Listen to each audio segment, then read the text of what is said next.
বিশ্বাস করেন ৬টি বাঘের মা একটি কুকুর। বেশ ভয় দেখিয়ে দাপটের সাথে বেড়াচ্ছে যেন এই কুকুরটি।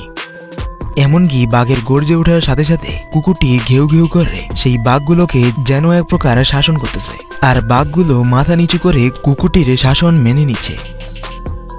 যদিও আপনারা ভাবতে পারেন যে এটা আমি কোনো মুভি বা কার্টুন থেকে উঠিয়ে আপনাদেরকে বলতেছি, কিন্তু না, ঘটনাটা সত্য। বাঘের নাম শুনলে আমাদের সামনে ভেসে আসে বাঘের হিংস্র মুখ, সেখানে কুকুরের মতো এক নিরীহ প্রাণী নাকি বাঘের মা, যা বিশ্বাস করা রীতিমতো কষ্টকর। বিশেষ করে বাঘ যখন হাঁ করে কুকুরের মুখে কামড় বসাচ্ছে, সেটা সামনাসামনি দেখলে আপনাদের কলিজাও কেঁপে উঠবে। ভাবতে বাধ্য হবেন যে এই বাঘগুলো কুকুরটাকে খেয়ে ফেলবে। তবে দৃশ্যটা এমন হলো এটা এমন না, বরং বাঘগুলো মা কুকুরটাকে আদর করার জন্য এমনটা করে থাকে।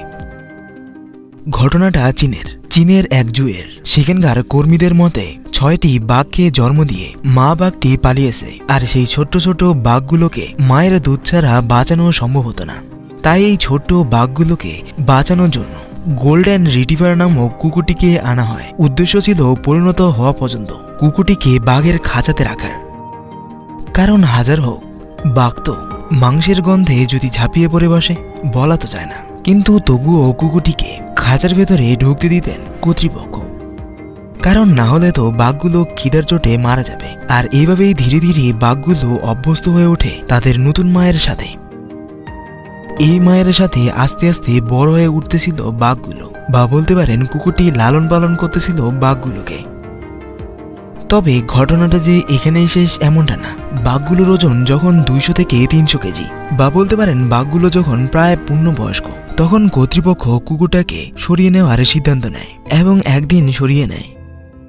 কিন্তু তারপরে তারা লক্ষ্য করে যে বাঘগুলো দীর্ঘদিন মা কুকুরটার সাথে থাকতে থাকতে অভ্যস্ত হয়ে পড়েছিল, বা এক প্রকার মায়ায় জড়িয়ে পড়েছিল। তাই তো সারাদিন এক কোনায় মন খারাপ করে বসে থাকতো, ঝিমাতো, আনন্দ বা লাফালাফিও করতো না। দেখে মনে হতো যেন মন প্রচন্ড খারাপ মা কুকুরটির জন্য। যাই হোক, মা তো রক্তের সম্পর্ক নেই তো কি হয়েছে, তাদেরকে ছোটবেলা থেকে লালন পালন তো করেছে। আর অপরদিকে মা কুকুরটারও একই অবস্থা ছিল। আর এইসব কিছু দেখে কর্তৃপক্ষ সিদ্ধান্ত নিল যে মা কুকুরটাকে আবারও বাঘগুলোর খাঁচায় দিয়ে আসবে। ফলে কুকুরটাকে আবারও ফিরিয়ে আনা হলো।